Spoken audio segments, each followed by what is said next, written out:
this goes with the notes packet for function notation, and it goes with the MCA practice assignment 4B in Schoology. Okay, so function notation. Equations that represent functions are often written in function notation. This just goes here. Function notation. And what it looks like is, instead of writing y equals 4x minus 1, we could just write f of x equals 4x minus 1. Just a different way of writing it. And f in this case is the name of the function, and then y is telling us like that's going to be the variable that we'll input. So those two variables would match. So x is what's called the input, and it's also called the independent variable. Independent, I'm just going to abbreviate V for variable. And it matches input and independent match. So the input is the independent variable. And then y is the output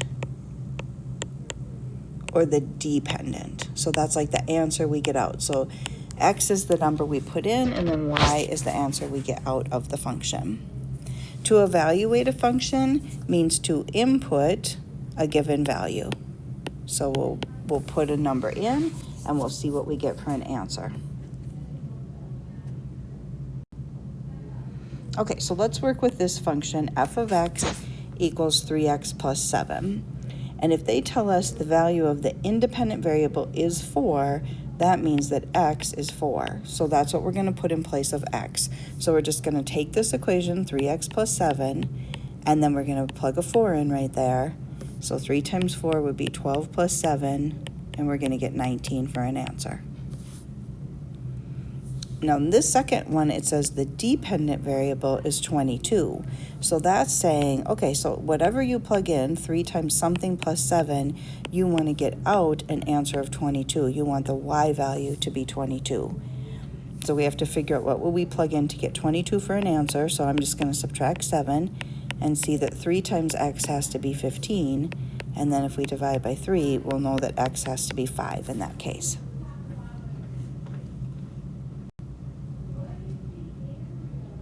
That's the wrong slide, sorry. Okay, so here, in using function notation with the table, it says the function is f, so we only have this one table, and we're supposed to input a 4. So that's the input, so I have to go, don't go here, that would be the wrong 4. We want to go here where we're inputting a 4, and then we'll see that it matches up with a 94. So here we're just going to input a 6, and that matches up with 87. Here we're going to input 0, and that matches up with the 4 I crossed off. And then here we're going to input the 9, and that matches up with 89. The output would be 89. In class today, people were getting stuck on the graph, so I'll try to make sure I explain this maybe a little better. So we're going to input a 0. Okay, so that means that on the, like if I was making a table, I would say I'm going to plug in a 0. So I'm going to go on the x-axis to where x equals 0.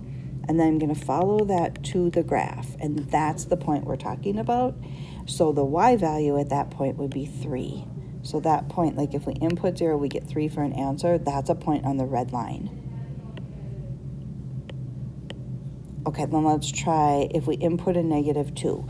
So that means on the x-axis, find -2 and follow that to the actual graph itself, and then see what output it matches up with, what y it matches up with. It matches up with a 4. And then let me try if we input a 1/2. So on the x-axis, I go to where a 1/2 is. Well, that is already where the graph is. The red line is right there. So its height right at that spot is 0. It matches up with 0 on the y-axis. Okay, and then here we're given an equation, and we're just going to plug in values. So I'm going to plug in a 2, so right there. So I'm just going to do 2 times 2 is 4, and then plus 3 is 7. And here I'm plugging in a 0, that's the input. 2 times 0 is 0, plus 3 is 3. And then for these, we have 3 functions to pick from. This one's called f, this one's called g, this one's called h. So it's telling us to go to the one called g and put in a -4, like that's going to be our x. So I'm going to put a -4 in right there. I'm going to square it, which would give me a positive 16, and then plus 3 would be 19.